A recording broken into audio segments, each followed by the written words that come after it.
गांव के बाहरी हिस्से में घने जंगलों के बीच एक खंडहर हवेली थी जिसे लोग चुड़ैल का घर कहते थे।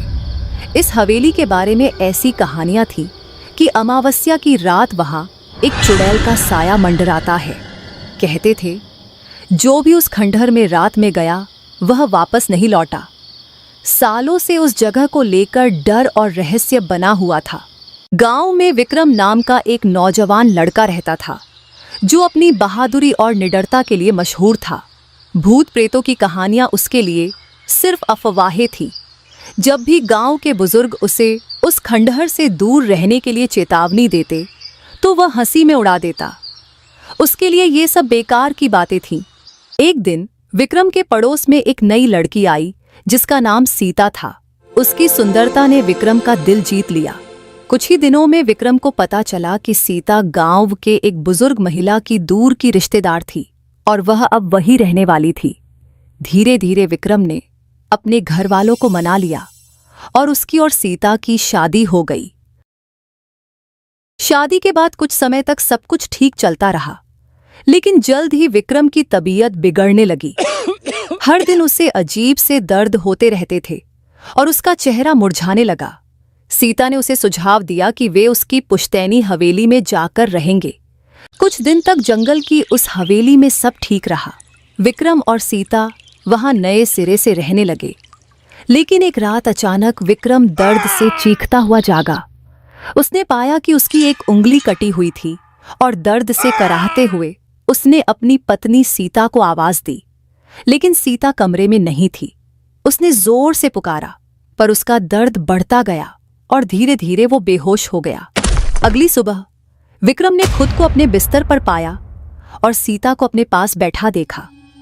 उसने रात की घटना के बारे में पूछा तो सीता ने कहा, रात में मुझे लगा जैसे चोर आए हो, इसलिए मैं बाहर देखने गई थी। शायद उन्होंने ही तुम्हारी उंगली काट दी होगी। चिंता मत करो, मैंने पुलिस में रिपोर्ट करा दी है। अब कोई खतरा नहीं है। विक्रम को कुछ अजीब लगा, लेकिन उसने बात को वही छोड़ दिया। पर कुछ ही दिनों बाद फिर वही घटना हुई। इस बार विक्रम का एक कान कटा हुआ था और सीता फिर से कमरे में नहीं थी। अब विक्रम के सब्र का बांध टूट गया। वह यह सब अपने दो करीबी दोस्तों अर्जुन और सौरभ को बताने का निर्णय करता है। विक्रम ने अर्जुन और सौरभ को सब कुछ बता दिया और वे दोनों गांव से आकर उसी हवेली में रुक गए। उनके आने से विक्रम को राहत मिली, लेकिन उसने देखा कि सीता उनके आने से खुश नहीं थी। जब विक्रम ने इसका कारण पूछा तो सीता ने कहा, अब तुम सारा समय अपने दोस्तों के साथ बिताओगे और मैं अकेली रह जाऊंगी। विक्रम ने उसे समझाया, अरे वे तुम्हारे भी दोस्त हैं। कुछ दिनों की बात है, फिर सब सामान्य हो जाएगा। सीता ने बात को टाल दिया, पर उसके चेहरे पर चिंता की लकीरें साफ दिखाई दे रही थी। उसी शाम विक्रम अपने दोस्तों को रात में हुई अजीब घटनाओं के बारे में बता रहा था।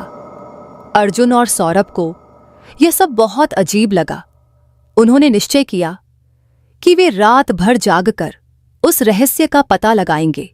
उस रात जब विक्रम और सीता सोने के लिए चले गए तो अर्जुन और सौरभ चुपचाप खिड़की से सब देखने लगे। आधी रात को उन्होंने देखा कि सीता विक्रम के पास जाकर उसे बुरी नीयत से देख रही है, मानो वो विक्रम को मारने वाली हो। यह देखकर दोनों दोस्त घबरा गए। वे समझ गए कि विक्रम की पत्नी सीता ही इन सब घटनाओं के पीछे है। सुबह होते ही उन्होंने विक्रम को सब कुछ बता दिया। यह सुनकर विक्रम के होश उड़ गए। उसने पूछा, अब हमें क्या करना चाहिए? अर्जुन और सौरभ ने सुझाव दिया कि उन्हें किसी पंडित जी से मिलकर उपाय पूछना चाहिए। तीनों दोस्त पंडित जी के पास पहुंचे और उन्हें सारी बात बता दी। पंडित जी ने सुना और कहा, तुम्हारी पत्नी कोई साधारण औरत नहीं है, वह एक चुड़ैल है। वो पिछले 500 सालों से इसी तरह लोगों की बलि लेकर अपना अधूरा प्यार पूरा करने की कोशिश कर रही है। उसकी आत्मा तब तक भटकती रहेगी जब तक उसे शांति नहीं मिलेगी। विक्रम ने घबराकर पूछा, तो हम क्या करें? उसकी शक्ति उसके कंकाल में है जो इसी हवेली के पीछे की गुफा में है। तुम्हें उस कंकाल को जलाना होगा, लेकिन ध्यान रहे वह चुड़ैल बहुत ताकतवर है। तीनों दोस्त उस रात गुफा की ओर बढ़े और मशाल भी साथ ले ली जो पंडित जी ने दी थी। जैसे ही उन्होंने कंकाल को जलाने की कोशिश की, सीता वहां आ गई। उसका चेहरा खतरनाक हो चुका था और वो डरावनी हंसी हंसने लगी। उसने कहा, मैं अब तक 99 लोगों की बलि दे चुकी हूँ और विक्रम 100वां है। आज अमावस्या की रात है और इसके बाद मेरा अधूरा प्यार पूरा हो जाएगा।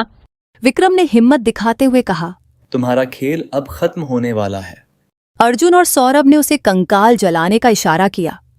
विक्रम ने मशाल उठाई और कंकाल की ओर बढ़ा, लेकिन चुड़ैल ने अपनी शक्ति से उन्हें दूर फेंक दिया। पर वे हार मानने वाले नहीं थे। अर्जुन और सौरभ ने चुड़ैल का ध्यान अपनी ओर किया और विक्रम ने जैसे तैसे मशाल को कंकाल पर फेंक दिया। जैसे ही कंकाल ने आग पकड़ी, चुड़ैल दर्द से चीखने लगी। उसका शरीर जलने लगा और धीरे धीरे वह राख में बदलकर हवा में उड़ गई। तीनों दोस्त जल्दी जल्दी गांव लौट आए। वे सब जानते थे कि उन्होंने उस खौफनाक आत्मा से छुटकारा पा लिया है, लेकिन विक्रम के मन में ही एक सवाल रह गया था। आखिर सीता चुड़ैल कैसे बनी? 500 साल पहले उसके साथ क्या हुआ था? यह रहस्य अब भी विक्रम को सता रहा था, मानो उस आत्मा का साया अभी भी उसके आसपास मंडरा रहा हो।